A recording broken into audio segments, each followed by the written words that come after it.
Hare Krishna Bharatvarsh. How are you all? Hope you guys are doing good. क्या आपको पता है कि ज्वार भाटा क्यों बनता है? आखिरकार ज्वार भाटा है क्या? इसके बनने के पीछे का कारण क्या है? तो आइए जानते हैं इस वीडियो में। Without any further delay let's get started. First of all ये समझते हैं कि आखिरकार ज्वार भाटा होता क्या है, राइट? सो सूर्य व चंद्रमा की आकर्षण शक्तियों के कारण सागरीय जल के ऊपर उठने तथा गिरने की जो घटना होती है उसे बेसिकली ज्वार भाटा कहा जाता है। समुद्री जल जब एक तरंग के रूप में ऊपर उठता है तो उसे ज्वार कहा जाता है या उसे ज्वारीय तरंग भी कई बार कहा जाता है। इस क्रिया में समुद्री जल तरंगों के रूप में ऊपर उठकर तट की ओर आगे बढ़ता है, किंतु जब वही समुद्री जल पीछे हटता है अर्थात सागर तली की तरफ लौटने लगता है उसे ही हम भाटा कहते हैं। तो ये जो प्रक्रिया होती है सम्मिलित रूप से इसे ज्वार भाटा कहा जाता है। आइए अब समझते हैं कि ज्वार भाटा के बनने के कारण क्या हो सकते हैं। पृथ्वी पर यद्यपि सूर्य एवं चंद्रमा दोनों की आकर्षण शक्तियों का प्रभाव पड़ता रहता है, आप सब जानते हैं ये, किंतु सूर्य की अपेक्षा पृथ्वी के अधिक निकट होने के कारण चंद्रमा की आकर्षण शक्ति का जो प्रभाव है पृथ्वी पर अधिक पड़ता है। चंद्रमा पृथ्वी का एक उपग्रह है जिसका व्यास पृथ्वी के व्यास का 1/3 है। यह पृथ्वी की परिक्रमा 29 दिन 12 घंटे में पूरी करता है। चंद्रमा का केंद्र पृथ्वी से 3,84,000 किलोमीटर की दूरी पर स्थित है। यही कारण है कि चंद्रमा के सामने पड़ने वाले पृथ्वी के भाग पर चंद्रमा की आकर्षण शक्ति का प्रभाव सबसे अधिक पड़ता है एवं इसके ठीक विपरीत वाले भाग पर कम प्रभाव पड़ता है। इस प्रक्रिया के फलस्वरूप चंद्रमा के सामने वाले पृथ्वी के भाग से समुद्री जल का खिंचाव अधिक होता है, जिससे जल तरंग के रूप में ऊपर उठकर तट की ओर अग्रसर होता है और इस तरह ज्वार की उत्पत्ति हो जाती है। इस स्थिति में उच्चतम ज्वार, हाई टाइड जिसे कहते हैं, यही स्थिति पृथ्वी के पीछे भाग पर भी होती है, लेकिन इसका कारण चंद्रमा की आकर्षण शक्ति न होकर पृथ्वी का अपकेंद्री बल होता है।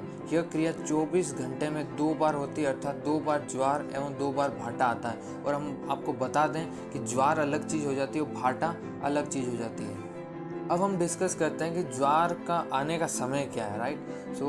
क्या टाइमिंग रहती है जब ज्वार की स्थिति हम बनती है। ज्वार भाटा प्रत्येक स्थान पर 24 घंटे में 2 बार आता है, किंतु यह निश्चित रूप से एक समय पर ही नहीं आता, क्योंकि पृथ्वी 24 घंटे में पश्चिम से पूर्व की ओर एक चक्कर पूरा करती है और चंद्रमा भी अपनी धुरी पर चक्कर लगाते हुए पृथ्वी की परिक्रमा करता है। पृथ्वी की परिभ्रमण गति के कारण ज्वार भी पश्चिम से पूर्व की ओर अग्रसर होता है। एक ज्वार केंद्र जब एक पूरा चक्कर पूर्ण करने के पश्चात उसी स्थान पर पहुंचता है जो चंद्रमा भी अपनी गति के कारण कुछ आगे बढ़ गया होता है। फलत हम देखें कि ज्वार केंद्र को चंद्रमा के केंद्र तक या चंद्रमा के सम्मुख पहुंचने में 52 मिनट का अतिरिक्त समय लग जाता है। यही कारण है कि ज्वार ठीक 12 घंटे पर न आकर 12 घंटे 26 मिनट पश्चात आता है। ठीक यही स्थिति ज्वार केंद्र के विपरीत भाग में भी पाई जाती है। अब हम डिस्कस करते हैं कि ज्वार भाटा के प्रकार कितने हैं। तो बेसिकली ज्वार भाटा को 2 भागों में बांटा गया है। जो पहला है दीर्घ ज्वार, जो दूसरा है वो है लघु ज्वार। तो आइए समझते हैं कि दीर्घ ज्वार क्या होता है।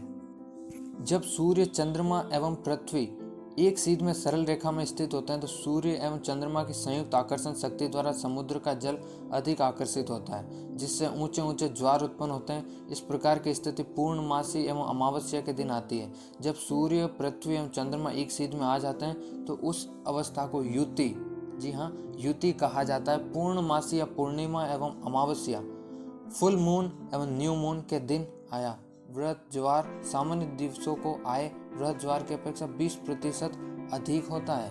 इस प्रकार की स्थिति प्रत्येक माह में 2 बार आती है। इसे ही वृहत ज्वार या कई बार दीर्घ ज्वार के नाम से जानते हैं हम। अब हम बात कर लेते हैं लघु ज्वार की। लघु ज्वार तब आते हैं जब पृथ्वी, सूर्य एवं चंद्रमा की स्थिति समकोणीय होती है। प्रत्येक माह में कृष्ण पक्ष एवं शुक्ल पक्ष की सप्तमी और अष्टमी की तिथियों को सूर्य, चंद्रमा, पृथ्वी के साथ समकोणीय स्थिति बनाते हैं। इस स्थिति में सूर्य एवं चंद्रमा के ज्वारोत्पादक बल भिन्न या विपरीत दिशा में कार्य करते हैं। इस स्थिति में किसी एक क्षेत्र में अधिक आकर्षण शक्ति न लग पाने के कारण ज्वार की ऊंचाई अन्य तिथियों की अपेक्षा कम रह जाती है और हम इसे ही लघु ज्वार कहते हैं।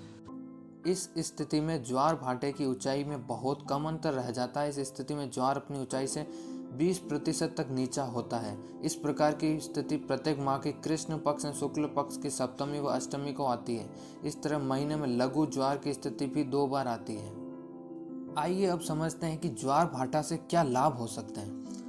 सो फर्स्ट पॉइंट की मैं बात करूं तो ज्वार अपने स्थिति के आने पर ज्वार के साथ साथ जलयान समुद्री तटों पर आसानी से आ जाते हैं और समुद्र पतनों के आंतरिक भाग तक प्रवेश कर जाते हैं। ज्वार आने से जलयानों की गति में सहायता मिलती है, ये इसका सबसे बड़ा लाभ माना जाता है। ज्वार भाटा के कारण नदियों के मुहाने पर तल छट का जमाव नहीं होने पाता है, क्योंकि ज्वार आने पर अवसाद कट जाता है और भाटा के साथ बहकर समुद्र के आंतरिक भाग में चला जाता है। इस तरह नदियों का जो मुहाना है वो सदैव खुला रहता है और उत्तम बंदरगाहों का भी निर्माण होता है। अगर बात करूं दूसरे लाभ की, तो वर्तमान समय में हम देखें तो ज्वार भाटा से विद्युत उत्पादन की प्रौद्योगिकी विकसित कर ली गई है। फ्रांस, संयुक्त राज्य अमेरिका तथा भारत में इससे विद्युत उत्पादन करने की प्रक्रिया प्रारंभ हो चुकी है। ज्वार भाटा आने से उत्पन्न हलचल के कारण नदियों का जो स्वच्छ है मीठा जल एवं समुद्र का खारा जल परस्पर मिलता रहता है।